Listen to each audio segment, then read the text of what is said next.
Hello! Happy Saturday mga kalagahino vlogs! Atin naman pong bisitahin ang Biton Beach. For sure, marami ng familiar sa beach na to. O kaya sa mga nagbabalak dyan na pumunta sa beach, lalayo pa ba kayo? Dito na tayo sa malapit at affordable pa. Tara, samahan nyo akong maglibot dito sa Biton Beach. Liberan entrance mo. 20 lang. Sa cottage, magkano? May 500, may 250. Sa dako. Okay, thank you. Oh, narinig nyo? Di ba kayang-kaya ng bulsa?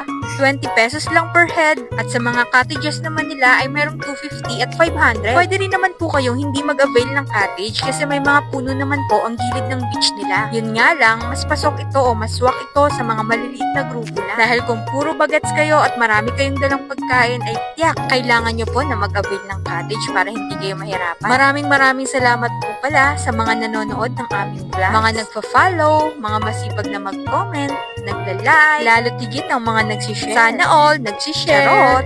So, paano po? Happy Saturday everyone! Ingat po kayo at sana ma-enjoy nyo ang inyong bakasyon. At habang nag-i-enjoy, tara, tayo nang maglibot lang. Bye-bye! Sana magandang araw nyo at huwag kalimutang ngumiti.